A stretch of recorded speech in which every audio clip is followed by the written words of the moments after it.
ये कबूल किया है कि उसने शव के 35 नहीं बल्कि 18 से 20 टुकड़े किए थे। यानी अब तक आफताब पुलिस से झूठ कह रहा था और वो सबको गुमराह करने की कोशिश में था।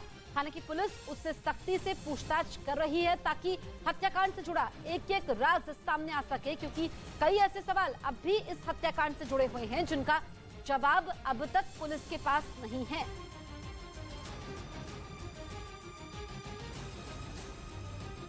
यानी आफताब पुलिस को गुमराह करने का कोई मौका नहीं छोड़ रहा, क्योंकि पहले उसने शव के 35 टुकड़े कर जंगल में फेंकने की बात कही थी। बताया गया कि श्रद्धा की हत्या करने और उसके शव के टुकड़ों को ठिकाने लगाने के बाद वो सबसे पहले मुंबई भागा था।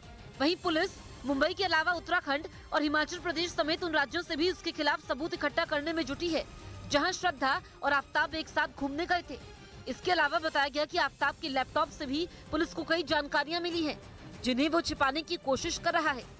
इसी वजह से पुलिस अब उससे पूछताछ में कई साइकेट्रिस्ट यानी मनोचिकित्सकों की भी मदद ले रही है। बताया गया कि इस केस से जुड़े सभी लोग जैसे आफताब के दोस्त या उसे दिल्ली में मकान दिलवाने वाला शख्स से पुलिस पूछताछ में जुटी है।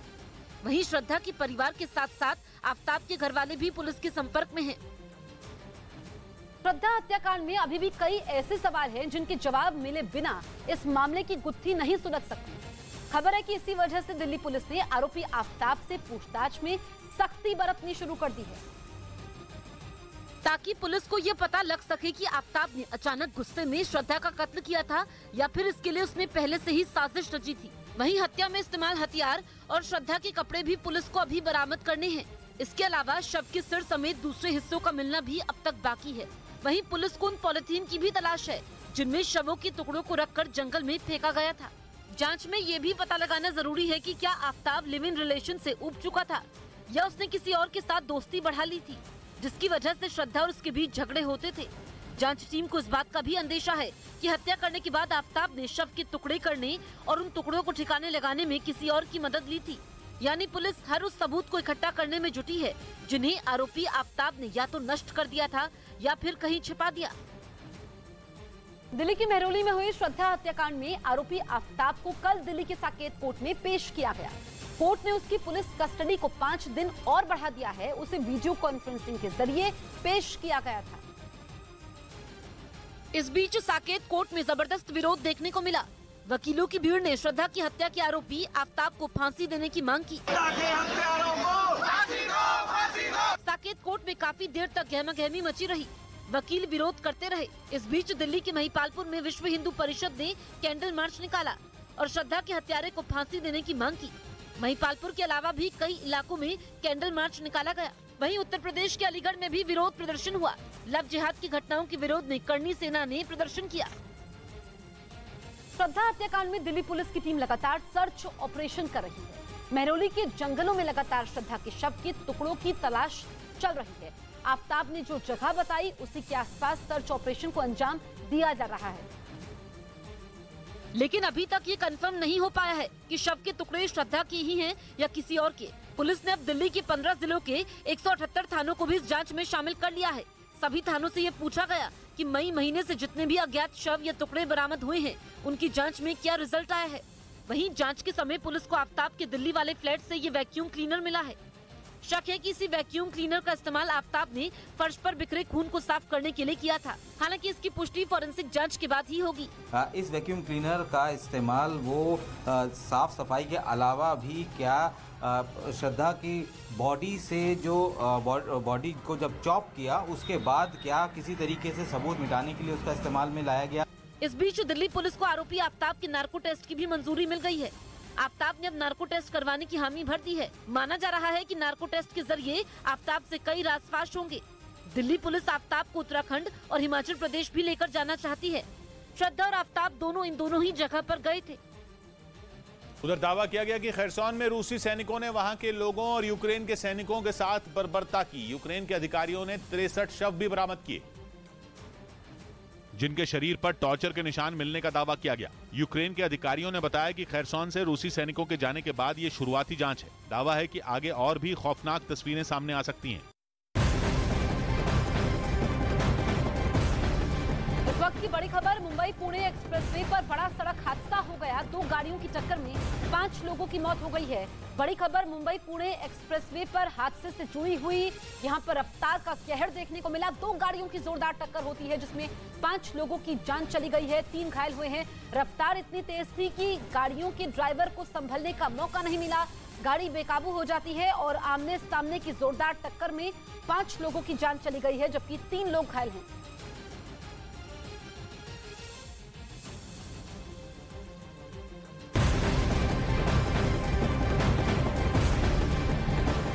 बड़ी खबर आतंकवाद से जुड़ी गतिविधियों पर लगाम लगाने के लिए नई दिल्ली में आज से नो मनी फॉर टेरर सम्मेलन का आयोजन किया जा रहा है, जिसे आज सुबह 9:30 बजे पीएम मोदी संबोधित करेंगे। इस कॉन्फ्रेंस में 72 देशों के प्रतिनिधि शामिल हो सकते हैं। वहीं पाकिस्तान इस कॉन्फ्रेंस में हिस्सा नहीं ले रहा है। तो नो मनी फॉर टेरर ये कॉन्फ्रेंस सुबह 9:30 बजे होने वाली है। वीडियो कॉन्फ्रेंस के जरिए अब पीएम मोदी इसे संबोधित करेंगे और क्या क्या बातें वो कहते हैं वो अहम हो जाती है, लेकिन सबसे अहम बात की पाकिस्तान इसमें शामिल नहीं है। तो खबर है कि यूक्रेन के जवानों को स्पेन ट्रेनिंग देने वाला है। वो यूक्रेन के 2000 से ज्यादा सैनिकों को युद्ध के गुर सिखाएगा जो स्वीडन की मिलिट्री एकेडमी में ही ठहरेंगे और वहीं उनको ट्रेनिंग दी जाएगी। स्पेन यूरोपीय यूनियन के मिशन के तहत यूक्रेन के सैनिकों को ट्रेनिंग देगा, जिसका मकसद रूस के खिलाफ यूक्रेन की लड़ाई को मजबूत करना है। स्पेन के रक्षा मंत्रालय ने जानकारी दी कि वो 2400 जवानों को ट्रेन करेगा।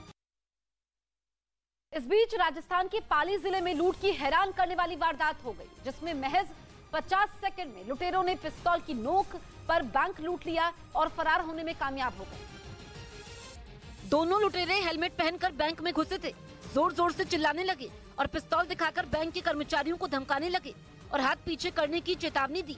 दोनों में से एक के पास पिस्तौल थी जबकि दूसरे के पास धारदार हथियार।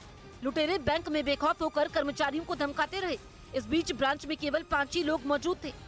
एक लुटेरे ने सभी कर्मचारियों को पिस्तौल दिखाकर डरा दिया था और दूसरा बैंक में रखे रुपयों को बैग में भर रहा था।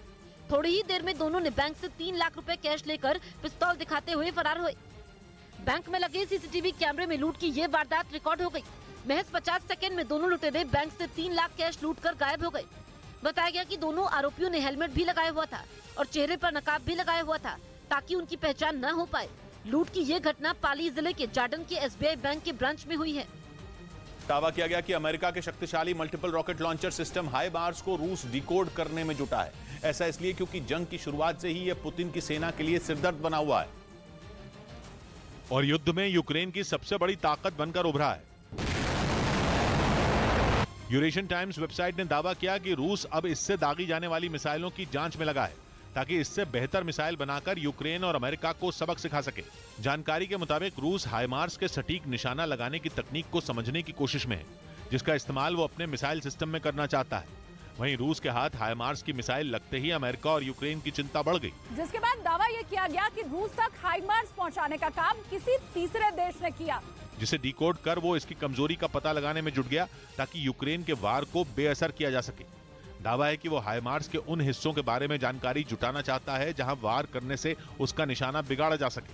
यानी कुल मिलाकर रूस की कोशिश हाइमार्स को यूक्रेन के इलाके में ही बर्बाद कर ऐसी तबाही मचाने की है जिससे वो दहल उठे। अमेरिका की फ्लोरिडा की एक स्पेस कंपनी ने फ्लोटिंग स्पेसपोर्ट के जरिए अंतरिक्ष में पर्यटकों को गुब्बारे की सवारी करवाने की तैयारी कर ली है, जिसके लिए इस कंपनी ने लॉस एंजलिस से एक खास जहाज खरीदने का प्लान बनाया और इसके साथ ही स्पेस कंपनी ने एक एनिमेटेड वीडियो जारी किया जिसके जरिए ये दिखाया गया कि पर्यटकों को अंतरिक्ष में गुब्बारे की सैर करवाई जाएगी। बताया गया कि कंपनी ने 2024 में यानी अगले 2 साल बाद इसे शुरू करने का लक्ष्य रखा है। खबर है कि अंतरिक्ष की सैर करने वाले सैलानियों को बड़ी रकम भी खर्च करनी होगी। स्पेस कंपनी के मुताबिक एक यात्री को $125,000 यानी भारतीय रुपए में 1 करोड़ से ज्यादा पैसे चुकाने होंगे। बीच खबर है कि रूसी सेना तक ईरान के घातक ड्रोन पहुंचाए जाने के रूट का पर्दाफाश हो गया। पश्चिमी मीडिया ने दावा किया कि ईरान ने यात्री विमानों के जरिए रूस को शाहिद 136 ड्रोन की सप्लाई की थी, जिनकी मदद से अक्टूबर की शुरुआत में पुतिन की सेना ने कीव में कोहराम मचा दिया था।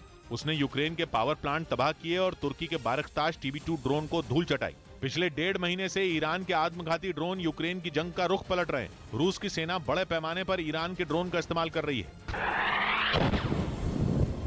ऐसे में सवाल उठ रहे थे कि इतनी बड़ी संख्या में आखिर ईरान के ड्रोन रूसी सेना के पास कैसे पहुंचे, जिसका जवाब पश्चिमी मीडिया की एक रिपोर्ट ने दिया और दावा किया कि ईरान ने पुराने हो चुके 4 बोइंग 747 यात्री विमानों के जरिए रूस तक ये ड्रोन पहुंचाए, जिसके लिए इन विमानों ने पिछले कुछ महीनों में 70 बार रूस के लिए उड़ान भरी और उन्हें वहां के हवाई अड्डों पर बने रूसी सेना के ठिकानों पर देखा गया। खबर है कि इन्हीं विमानों की मदद से ईरान जल्द ही रूस को ड्रोन के साथ ही मिसाइलों की भी बड़ी खेप भेजने की तैयारी में जुटा है। और कहा जा रहा है कि पुतिन की सेना भी ईरान की इन मिसाइलों का बेसब्री से इंतजार कर रही है, क्योंकि पश्चिमी मीडिया यह दावा कर चुका है कि रूसी फौज के पास मिसाइलों की भारी किल्लत है और इसीलिए वो पिछले कुछ हफ्तों से मिसाइलें दागने के बजाय आत्मघाती ड्रोन का इस्तेमाल कर रहे हैं।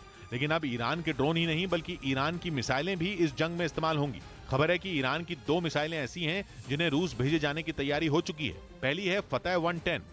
ये ऐसी मिसाइल है जो जमीन से जमीन पर वार करती है और छोटी दूरी पर निशाना साधने में बेजोड़ है। ईरान की फौज भी फतेह 110 मिसाइल का इस्तेमाल कर रही है, जबकि दूसरी मिसाइल का नाम है जुल्फकार। ये लंबी दूरी तक निशाना साधने में माहिर है। ऊपर से मिसाइल में लगे सेंसर ऐसे हैं कि किसी भी रडार के लिए इसे पकड़ना मुश्किल है। मतलब ये कि एक बार ये मिसाइल दाग दी गई तो इससे बचना मुश्किल ही नहीं नामुमकिन भी हो सकता है। इसीलिए ईरान की मिसाइलों के पहुंचने से पहले ही यूक्रेन की फौज में दहशत बढ़ने की खबर है। कहा जा रहा है कि ज़ेलेंस्की ने अमेरिका पर दबाव बढ़ाना शुरू कर दिया ताकि किसी भी तरह जल्द से जल्द यूक्रेन को इन मिसाइलों को हवा में मार गिराने के लिए आधुनिक एयर डिफेंस सिस्टम मिल सके। यूक्रेन को लगता है कि एयर डिफेंस सिस्टम की मदद से वो रूस के वार को नाकाम कर सकता है। दूसरी तरफ ईरान पर दबाव बनाने की कोशिशें भी नए सिरे से शुरू हो गईं। और ईरान ने ये पहली बार मान लिया है कि उसने रूस को ड्रोन सप्लाई किए थे। लेकिन ईरान ने दलील दी कि उसने जंग शुरू होने से पहले रूस को ये ड्रोन पहुंचाए थे, जबकि पश्चिमी मीडिया ने दावा किया कि ईरान ने अगस्त के महीने में हजारों की संख्या में रूस को ड्रोन सप्लाई किए थे और इससे पहले भी रूस के कार्गो प्लेन ईरान से ड्रोन का बड़ा जखीरा ला चुके थे।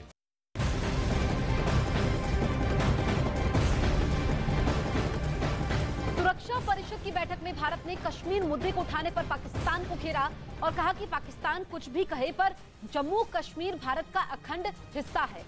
तो भारत ने यूएनएससी में बयान दिया है, पाकिस्तान को घेरा है। पाकिस्तान ने जम्मू कश्मीर का मुद्दा उठाया था, इससे पहले भी पाकिस्तान ये कई बार कर चुका है और हर बार भारत पाकिस्तान को बेनकाब करता है। जो यूएनएससी में भारत ने बयान दिया है उसमें साफ तौर पर कहा कि पाकिस्तान चाहे कुछ भी कहे लेकिन जम्मू कश्मीर भारत का अखंड हिस्सा है।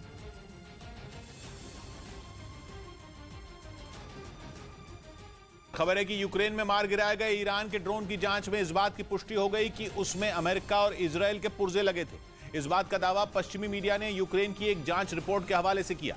ईरान ने यह ड्रोन रूस को यूक्रेन के खिलाफ जंग लड़ने के लिए दिया था और रूस ने कीव समेत कई शहरों में ईरान के खतरनाक ड्रोन से तबाही मचा दी थी। ईरान के शाहिद 136 ड्रोन के हमले को देखकर लगने लगा था कि यूक्रेन के पास इसका कोई जवाब ही नहीं है। रूस जब चाहता था वो शाहिद 136 ड्रोन से यूक्रेन के शहरों पर हमला बोल देता था, लेकिन इसके ताबड़तोड़ हमलों के बीच ही यूक्रेन ने कई बार ये दावा किया कि उसने कई शाहिद 136 ड्रोन ढेर कर दिए और इसी के बाद ये खबर आई थी कि ईरान के ड्रोन में अमेरिका और इजरायल के उपकरण लगे हुए हैं।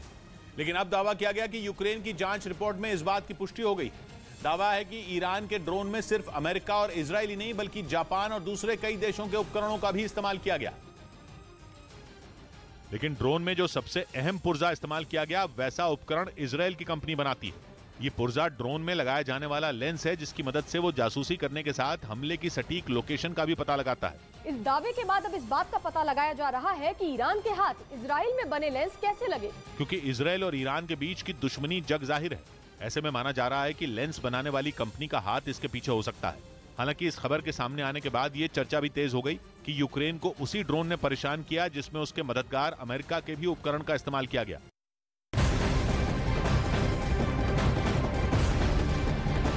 इस वक्त की बहुत बड़ी खबर आ रही है गाजा पट्टी से, जहां एक इमारत में आग लगने से कम 21 फिलिस्तीनियों की मौत हो गई, जिसमें बच्चे और महिलाएं भी शामिल हैं।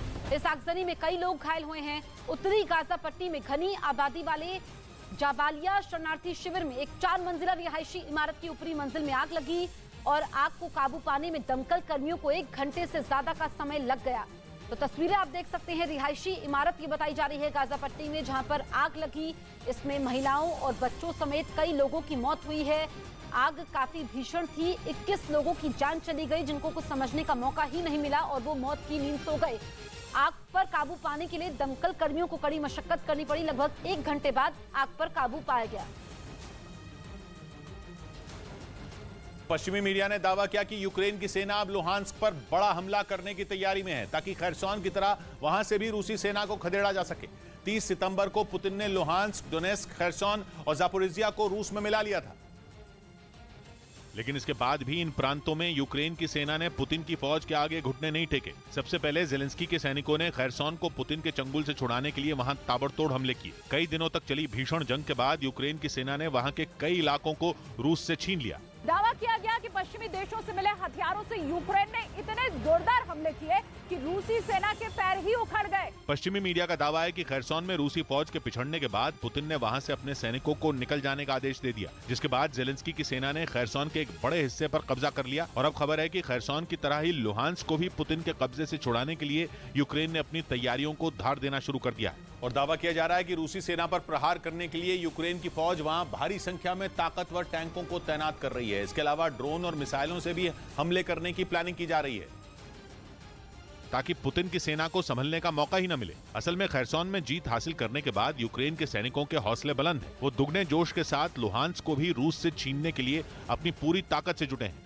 पश्चिमी मीडिया के मुताबिक रूसी सैनिकों के खैरसॉन से वापस जाने के बाद यूक्रेन को वहां हथियारों का जखीरा मिला है, जिसका इस्तेमाल यूक्रेन के सैनिक रूस के ही खिलाफ करने की तैयारी में है। मतलब ये कि खैरसॉन के हाथ से निकलने के बाद रूस के लिए लुहांस्क को बचाना सबसे बड़ी चुनौती है। दावा तो ये तक किया जा रहा है कि लुहांस्क में मौजूद रूसी सेना को खदेड़ने के लिए यूक्रेन बड़े ड्रोन हमले की प्लानिंग भी कर चुका है। और अगर खैरसॉन की तरह लुहांस्क को भी यूक्रेन ने रूस से छीन लिया तो ये पुतिन के लिए बड़ा झटका होगा।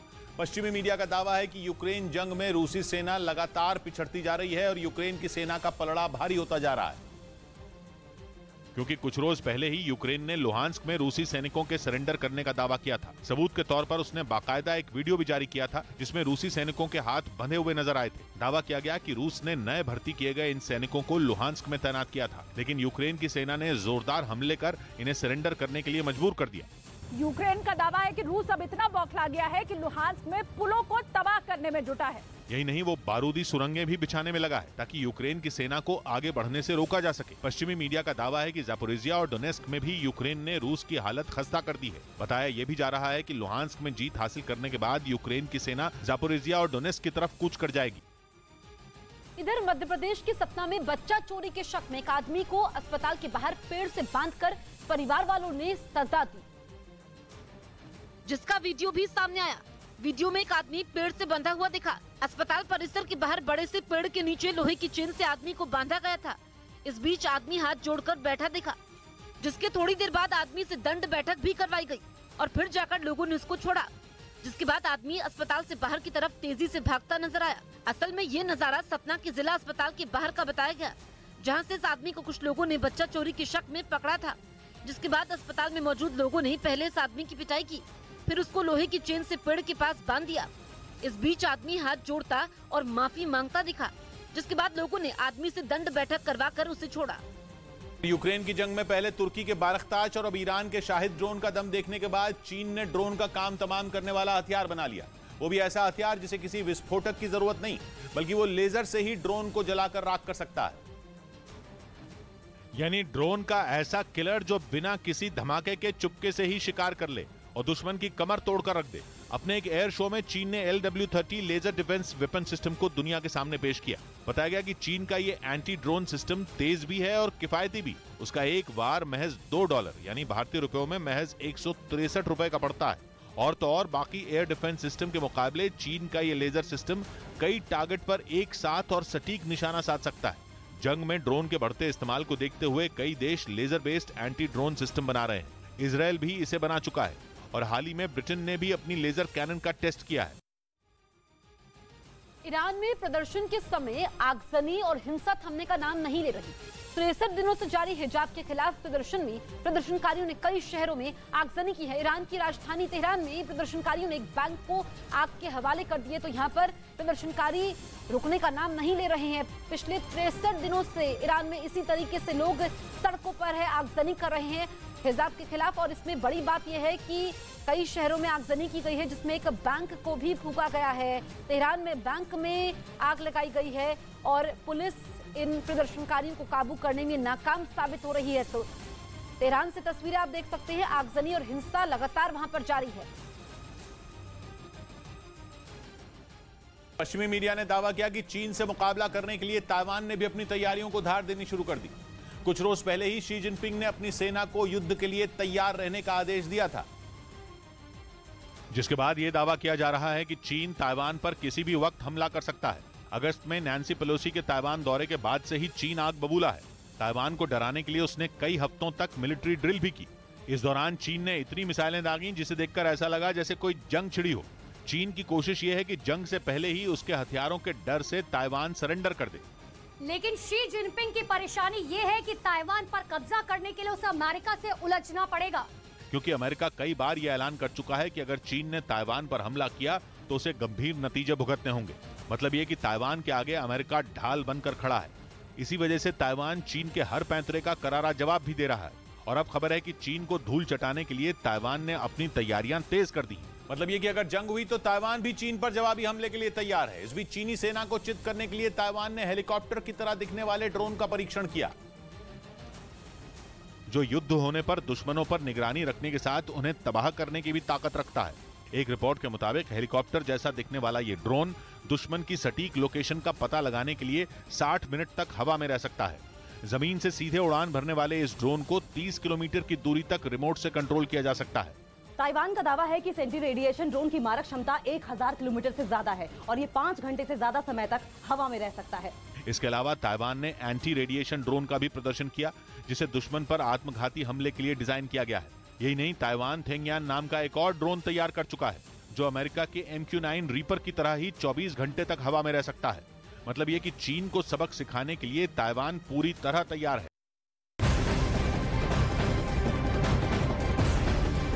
बड़ी खबर दिल्ली से आ रही है। दिल्ली के उपराज्यपाल ने डीडीसी के वाइस चेयरमैन जैस्मीन शाह को मिलने वाली सभी सरकारी सेवाओं और सुविधाओं पर तत्काल प्रभाव से रोक लगा दी है। जैस्मीन शाह के दफ्तर पर तुरंत ताला लगाने का निर्देश दिया गया है। इसके साथ ही उपराज्यपाल ने मुख्यमंत्री केजरीवाल से कहा है कि वो जैस्मीन शाह को पद से हटाए। तो इस वक्त की ब्रेकिंग न्यूज हम आपको बता रहे हैं दिल्ली से, जहां पर उपराज्यपाल ने डीडीसी के वाइस चेयरमैन जैस्मीन शाह को मिलने वाली सभी सरकारी सेवाओं और सुविधाओं पर तत्काल प्रभाव से रोक लगा दिया है। मेरे सहयोगी मानव इस वक्त फोन लाइन पर मौजूद है। मानव, इसके पीछे वजह क्या बताई जा रही है? जसवीर, देखिए, Jasmine Shah dialogue and development commission उसके वाइस चेयरपर्सन है और ये पद एक दिल्ली सरकार के मंत्री के पद के बराबर होता है। और जैस्मीन शाह को दिल्ली सरकार की वो सारी सुविधाएं मिल रही थी जो बाकी मंत्रियों को मिलती हैं, जो दिल्ली के बाकी 7 मंत्री हैं उनको मिलती है। तो उपराज्यपाल की तरफ से एक शो कॉज नोटिस जारी किया गया था बीते महीने, जिसमें यह कहा गया था कि आप अपने सरकारी पद का इस्तेमाल, अपने दफ्तर का इस्तेमाल पार्टी के प्रवक्ता के तौर पर भी कर रहे हैं, क्योंकि लगातार जैस्मीन शाह मीडिया में बात करते हैं, वो डिबेट शोज में बैठते हैं। तो इसको लेकर आपत्ति जताई गई थी उपराज्यपाल कार्यालय की तरफ से कि आप 7 दिनों के भीतर हमें जवाब दीजिए कि आप पर कार्रवाई क्यों न की जाए। तो इसी सिलसिले में अब तकरीबन 1 महीने के बाद से अब ये आदेश जारी किया गया है कि जैस्मीन शाह जिस दफ्तर पर बैठते हैं, जिन गाड़ियों का इस्तेमाल करते हैं, जो मैन पावर यूज करते हैं, उनके आसपास जो कर्मचारी रहते हैं, उन सभी को मना किया जाए कि वो जैस्मीन शाह के लिए काम न करें और उनका दफ्तर उस पर ताला लगा दिया जाए। और मुख्यमंत्री केजरीवाल को ये कहा है, क्योंकि एक मंत्री के ओहदे पर है, बिल्कुल उनको पद से हटाने के लिए भी कहा है। मानव, आप नजर बनाए रखिए, आगे भी हम आपसे अपडेट लेंगे।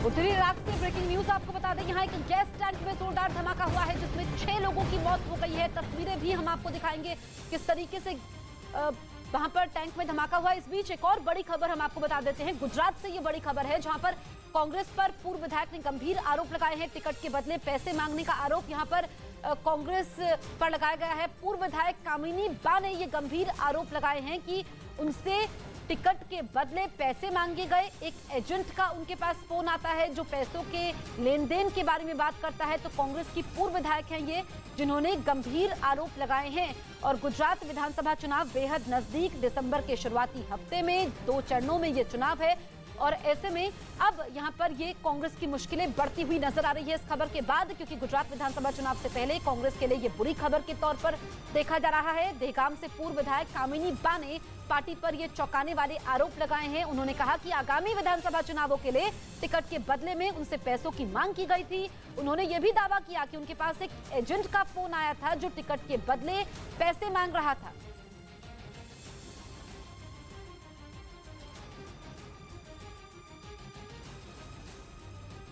इधर खबर है कि ग्रीस से तनाव के बीच तुर्की को अमेरिका से F-16 फाइटर जेट मिलने पर संकट मंडराने लगा है, क्योंकि पश्चिमी मीडिया ने दावा किया कि अमेरिका के 20 से ज्यादा सांसद इस डील के खिलाफ खड़े हो गए। जबकि तुर्की ये उम्मीद लगाए बैठा था कि अमेरिका से एडवांस्ड F-16 लड़ाकू विमान मिलने पर उसके लिए भूमध्य सागर में ग्रीस पर नकेल कसना आसान हो जाएगा, क्योंकि F-16 के वाइपर वर्जन को दुश्मनों का काल माना जाता है। और खबर है कि पिछले दिनों इंडोनेशिया में हुई G20 देशों की बैठक के दौरान अमेरिका ने तुर्की को इस डील पर बात आगे बढ़ाने का भरोसा भी दिया था, जिसके लिए अमेरिका के राष्ट्रपति बाइडेन ने तुर्की के राष्ट्रपति से मुलाकात भी की थी। लेकिन इससे पहले कि डील अंजाम तक पहुंच पाती, अमेरिका में ही इसका विरोध तेज हो गया और वहां के 20 से ज्यादा सांसदों ने अमेरिकी संसद को चिट्ठी लिखकर किसी भी कीमत पर इस सौदे पर रोक लगाने की मांग कर दी, जिसके लिए तुर्की की ग्रीस के साथ जारी तनातनी को सबसे बड़ी वजह बताया गया। और आशंका जताई गई कि अमेरिका का F-16 फाइटर जेट 2 नेटो देशों के बीच जंग भड़का सकता है, क्योंकि भूमध्य सागर के टापुओं पर हक के मुद्दे पर दोनों देशों के बीच जारी तनाव जंग की कगार तक पहुंच चुका है। और हाल के महीनों में ग्रीस पर दबाव बनाने के लिए तुर्की ने कई बार मिलिट्री ड्रिल के जरिए अपनी हवाई ताकत का प्रदर्शन भी किया। डील का विरोध कर रहे अमेरिकी सांसदों का आरोप है कि तुर्की ने मिलिट्री ड्रिल में अपने पास पहले से मौजूद F-16 लड़ाकू विमानों को भी शामिल किया था। और अकेले सितंबर के महीने में तुर्की के 16 F-16 फाइटर जेट 110 बार ग्रीस की हवाई सीमा में दाखिल हुए। और इसीलिए डील को आगे बढ़ाने के लिए बाइडेन के सामने ये शर्त रखी गई कि वो अमेरिकी संसद को गारंटी दे कि तुर्की F-16 फाइटर जेट का इस्तेमाल ग्रीस के खिलाफ नहीं करेगा। हालांकि ये पहला मौका नहीं है जब अमेरिका में तुर्की को F-16 बेचे जाने का विरोध हुआ है। इससे पहले भी अमेरिका के 50 से ज्यादा सांसद इस सौदे पर सख्त ऐतराज जता चुके हैं और माना जा रहा है कि अब तुर्की को भी ये अंदेशा हो चुका है कि फिलहाल F-16 के सौदे पर बात आगे बढ़ना मुश्किल है, इसीलिए उसने कुर्द लड़ाकों के बहाने अमेरिका को धमकाना शुरू कर दिया और इसके लिए पिछले दिनों इस्तांबुल में हुए हमलों को मुद्दा बनाया, जिनकी वजह से हुए धमाकों की आवाज से पूरा शहर दहल उठा था। इस्तांबुल में कुछ ही दिनों के अंदर 2 बार हमलों के बाद तुर्की की सरकार का पारा 7वें आसमान पर पहुंच गया। तुर्की ने इन हमलों के लिए कुर्द लड़ाकों को जिम्मेदार ठहराया। उसने आरोप लगाया कि अमेरिका कुर्द लड़ाकों के साथ है और साजिश रचने में उनकी मदद कर रहा है। इसके साथ ही उसने ये भी साफ कर दिया कि कुर्द लड़ाकों का खात्मा करने के लिए वो किसी भी ताकतवर देश से दुश्मनी मोल ले सकता है, फिर चाहे वो नेटो में उसका सहयोगी अमेरिका ही क्यों ना हो। मध्य प्रदेश के खरगोन में प्रशासन ने बड़ी कार्रवाई करते हुए अवैध रूप से बने पेट्रोल पंप समेत 4 गोडाउन को जमींदोज कर दिया। असल में खरगोन जिले के औद्योगिक इलाके नीमरानी में प्रशासन ने अवैध डीजल, मिक्स लिक्विड और गेहूं, यूरिया के अवैध लेन देन पर कार्रवाई की थी और इसी की जांच को आगे बढ़ाते हुए प्रशासन ने अवैध रूप से संचालित हो रहे बायोडीजल पंप और यूरिया गोदाम समेत 3 जगहों पर बुलडोजर चलाकर पक्के निर्माण को तोड़ा। इस बीच प्रशासनिक और पुलिस अधिकारियों के साथ साथ भारी संख्या में पुलिस बल और प्रशासनिक अमला मौजूद था। अवैध रूप से जो गोदाम बने थे, पेट्रोल पंप की बिल्डिंग बनी थी। इस कार्रवाई पर पुलिस का कहना है कि जांच में सारे निर्माण अवैध पाए गए थे। जहां उनका प्लॉट है, निर्माण वहां न होकर दूसरी जगह करवाया गया था, जिसकी वजह से प्रशासन और पुलिस ने मिलकर इसके खिलाफ कार्रवाई की। पुतिन की सेना के एक और कर्नल की रहस्यमयी हालात में मौत हो गई। कई सवाल खड़े हो गए। पश्चिमी मीडिया ने दावा किया कि रूस की आर्मी के कर्नल को रूस के जवानों ने ही गोली मारकर मौत के घाट उतार दिया, क्योंकि पुतिन के आदेश पर वो यूक्रेन युद्ध के लिए रिजर्व फोर्स तैयार कर रहे थे, जिसमें जबरन लोगों को भर्ती किया जा रहा था। पश्चिमी मीडिया का दावा है कि जबरन सेना में भर्ती होने का विरोध कर रहे कुछ लोगों ने ही उनकी गोलियां मारकर हत्या कर दी। हालांकि रूस ने दावा किया कि उनके कर्नल की हत्या नहीं हुई, बल्कि उन्होंने खुदकुशी की है। पश्चिमी मीडिया के हवाले से जानकारी दी गई कि मारे गए कर्नल वादिम बॉयका की ड्यूटी एक मोबिलाइजेशन कैंप में लगी थी, जहां वो सेना के लिए नई भर्तियां कर रहे थे और जवानों को ट्रेनिंग दे रहे थे। बताया गया कि ट्रेनिंग सेशन खत्म होने के बाद जब वो अपने ऑफिस में घुसे तो वहां गोलियां चलने की आवाज आई और बाद में उनका शव वहां से बरामद किया गया। इस घटना के बाद रूस में पुतिन के खिलाफ बगावत की खबरों ने एक बार फिर जोर पकड़ लिया और पश्चिमी मीडिया ने दावा किया कि बहुत जल्द सैनिकों की ये बगावत पुतिन के लिए बड़ी मुसीबत बन सकती है। असल में रूस की सेना के कई अधिकारी पहले भी अपने जवानों के विरोध का सामना कर चुके हैं और ये आरोप भी लगा चुके हैं कि पुतिन के आदेश पर आम लोगों को जबरन जंग में झोंका जा रहा है। पश्चिमी मीडिया की खबर है कि खैरसौन में घुटनों पर आने के बाद रूस की सेना के हौसले पस्त हो चुके हैं, इसलिए नए भर्ती जवानों को सख्त ट्रेनिंग दी जा रही है ताकि वो किसी भी सूरत में मैदान छोड़कर न भागें। रूस के राष्ट्रपति ने करीब 3 लाख नए सैनिकों की रिजर्व फोर्स तैयार करने का आदेश दिया था, लेकिन नए सैनिकों की बगावत और कर्नल रैंक के अधिकारी की हत्या से उनके इस टारगेट को पूरा होने में वक्त लग सकता है। पश्चिमी मीडिया का यह दावा भी है कि कर्नल की हत्या के बाद रूस की सेना के कई अधिकारी नए सैनिकों को ट्रेनिंग देने से डर रहे हैं। मध्य प्रदेश के देवास में पुलिस ने ताबड़तोड़ कार्रवाई की और रेप के आरोपी की अवैध दुकान पर बुलडोजर चला दिया। मध्य प्रदेश के देवास में पुलिस ने ताबड़तोड़ कार्रवाई करते हुए रेप के आरोपी की अवैध दुकान को ढहा दिया।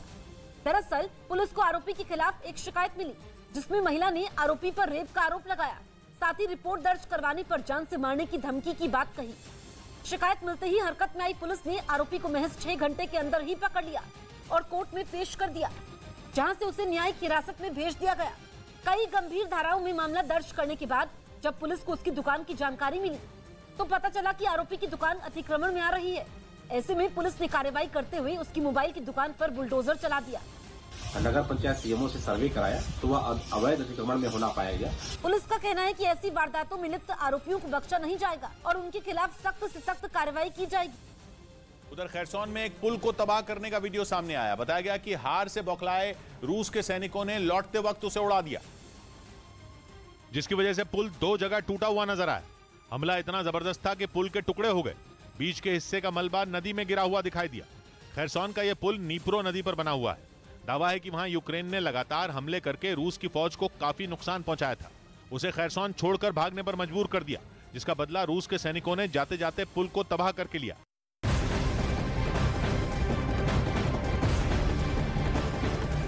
बड़ी खबर अमेरिका के न्यूयॉर्क से आ रही है। पश्चिमी न्यूयॉर्क में हो रही भारी बर्फबारी की वजह से वहां के प्रशासन ने इमरजेंसी का ऐलान कर दिया है। पिछले कई घंटों से वहां लगातार बर्फबारी हो रही है, जिससे सड़कों पर कई फीट तक बर्फ जम चुकी है। इन बेहद मुश्किल हालात को देखते हुए प्रशासन को ये फैसला लेना पड़ा। वहीं मौसम विभाग का अनुमान है कि पश्चिमी न्यूयॉर्क में रविवार तक करीब 4 फीट तक बर्फबारी हो सकती है। न्यूयॉर्क के अलावा ओहियो और मिशिगन में भी मौसम खराब है, जिसका असर सड़कों के साथ साथ हवाई यात्रा पर भी पड़ा है। पुतिन के वफादार रमजान कादिरव को यूक्रेन में मोस्ट वांटेड घोषित कर दिया गया। यूक्रेन ने कादिरव पर खरसौन के लोगों पर कहर बरपाने का आरोप लगाया और 8 महीने से यूक्रेन में युद्ध लड़ रहे चेचन कमांडर रमजान कादिरव को मोस्ट वांटेड घोषित कर दिया। मतलब यह कि यूक्रेन की सिक्योरिटी सर्विस यूनिट SBU को रमजान कादिरव की तलाश है। वो कादिरव को इस तरीके से ढूंढ रही है मानो यूक्रेन के लिए चेचन कमांडर का मिलना जंग जीतने से कम नहीं। क्योंकि ज़ेलेंस्की ये बात अच्छे तरीके से जानते हैं कि कादिरव इस युद्ध की बेहद अहम कड़ी है और वो जंग को अलग दिशा में मोड़ने के लिए काफी हैं। इसलिए चेचन कमांडर यूक्रेन के टारगेट पर हैं और यही वजह है कि ज़ेलेंस्की ऐसा कोई मौका नहीं खोना चाहते कि युद्ध में उन्हें कोई बड़ा नुकसान हो और उनकी एक गलती इतनी भारी पड़ जाए कि पुतिन जश्न मनाए और ज़ेलेंस्की को मुंह की खानी पड़े। माना जा रहा है कि यूक्रेन ने कादिरव को ऐसे समय में मोस्ट वांटेड घोषित किया जब खूंखार कमांडर रमजान कादिरव ने इंतकाम लेने का ऐलान कर दिया। कादिरव का यह गुस्सा यूक्रेन की उस स्ट्राइक के बाद फूट पड़ा जिसमें कादिरव के 40 लड़ाकों को यूक्रेन की सेना ने मौत की नींद सुला दिया था। वो लोग ज़ेलेंस्की की फौज की मिसाइलों का शिकार बन गए थे। खरसौन में कादिरव के ठिकाने पर ज़ेलेंस्की के जवानों ने इतनी मिसाइलें बरसाई थीं कि उनके लड़ाकों को भागने तक का मौका नहीं मिला और तब ये दावा किया गया कि मिसाइलों की ताबड़तोड़ मार से 40 से ज्यादा चेचन लड़ाकों की मौत हो गई। जो बच गए थे वो भी बुरे हाल में दिखाई दिए और माना जा रहा है कि अपने लड़ाकों का ऐसा हाल देखकर कादिरव का खून खौल गया था। ये मंजर देखकर उन्होंने यूक्रेन को दुनिया के नक्शे से मिटा देने की कस्में खा ली।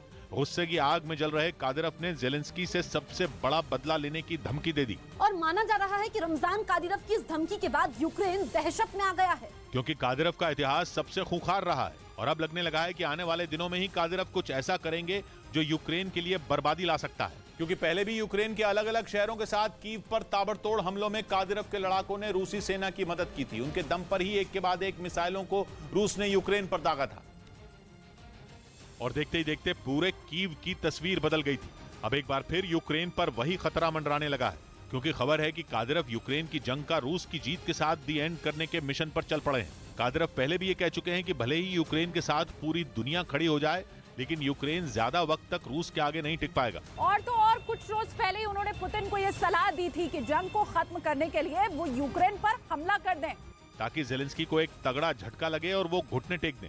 इसलिए यूक्रेन के लिए जंग में कादिरव सबसे बड़े विलन बनकर उभरे हैं, जिन्हें उसने मोस्ट वांटेड घोषित कर दिया और उनकी तलाश में यूक्रेन की सिक्योरिटी सर्विस यूनिट जुट गई। राजस्थान से आए बाघ ने मध्य प्रदेश के मुरैना में आतंक मचा दिया, जिससे लोगों में दहशत फैल गई और लोगों का घरों से निकलना भी मुश्किल हो गया। मध्य प्रदेश के मुरैना में गांव वाले दहशत में जी रहे हैं, क्योंकि गांव में एक बाघ घुस आया और उसने एक लड़के पर हमला कर दिया, जिसे इलाज के लिए ग्वालियर रेफर किया गया। बाघ की खबर जैसे ही पुलिस और वन विभाग की टीम को मिली, टीम मौके पर पहुंची और बाघ की तलाश में जुट गई। लेकिन घंटों की मशक्कत के बाद भी ना तो बाघ का रेस्क्यू किया गया और ना ही उसकी लोकेशन ट्रेस हुई। ऐसे में गाँव वालों की चिंता अब भी बनी हुई है कि कहीं बाघ किसी और को अपना शिकार न बना ले। जानकारी के मुताबिक बाघ राजस्थान के रणथंभौर से आया है और गाँव में घूम रहा है। बाघ का डर गाँव वालों में इस कदर है कि गाँव वाले पूरी रात अपने घरों की छत पर बैठे रहे। दिन में भी हाल कुछ ऐसा ही रहा, क्योंकि बाघ के डर से लोग अपने घरों से भी नहीं निकल रहे हैं। फिलहाल पुलिस और वन विभाग की टीम मौके पर मौजूद है और लगातार बाघ को पकड़ने की कोशिशें कर रही है। रूस को एक और झटका लगा, उसे और बेलारूस को अंतर्राष्ट्रीय पैरालंपिक कमेटी से निलंबित कर दिया गया। यानी अब दोनों ही देश पैरालंपिक खेलों में हिस्सा नहीं ले पाएंगे। यूक्रेन के खिलाफ जंग की वजह से आईपीसी यानी अंतर्राष्ट्रीय पैरालंपिक कमेटी ने रूस को निलंबित किया। वहीं बेलारूस पर जंग में उसका साथ देने की वजह से कार्रवाई हुई। रूस के खिलाफ आए प्रस्ताव पर 64 में 39 देशों ने सहमति जताई, जबकि बेलारूस के विरोध में 54 में 45 देशों ने साथ दिया। अमेरिका की अंतरिक्ष एजेंसी नासा ने एक वीडियो जारी किया जिसमें रूस के 2 अंतरिक्ष यात्री इंटरनेशनल स्पेस स्टेशन में चहलकदमी करते दिखाई दिए। रूसी स्पेस एजेंसी वहां लैब बनाने पर काम कर रही है, जिसके लिए रूस के 2 अंतरिक्ष यात्री इंटरनेशनल स्पेस स्टेशन में अपने काम में जुटे दिखे। उन्होंने काफी देर तक अंतरिक्ष में चहलकदमी की। खबर है कि रूस जिस लैब को बनाने में जुटा है, उसका मकसद इंटरनेशनल स्पेस स्टेशन में पहुंचने वाले अंतरिक्ष यात्रियों की सुविधाओं को बढ़ाना है। बताया गया इंटरनेशनल स्पेस स्टेशन में इस साल 10 बार अंतरिक्ष यात्री चहलकदमी कर चुके हैं। इस स्टेशन की स्थापना 1998 में नासा, रूस की स्पेस एजेंसी रोस्कोमोस और कनाडा की अंतरिक्ष एजेंसी ने मिलकर की थी। ब्रिटेन के अखबार डेली मेल ने दावा किया कि पुतिन अब खूंखार अपराधियों को अपनी सेना में भर्ती करने वाले हैं, जिसके बदले में वो उनकी सजा माफ करने के लिए भी तैयार हैं। पुतिन के इस खतरनाक प्लान का पर्दाफाश एक वीडियो के जरिए हुआ, जिसमें वैगनर ग्रुप का एक कमांडर जेल में बंद अपराधियों को रूस के लिए लड़ने का ऑफर देता सुनाई पड़ा। Нам нужны только те, кто उверен в себе, что он хочет воевать. दावा है कि पुतिन ने ऐसे 35,000 लोगों को अपनी सेना में शामिल किया है जो रूस के लिए मरने मारने पर उतारू हों। इनमें खास तौर पर रूस की जेल में बंद कैदी, पागल खाने में भर्ती लोग और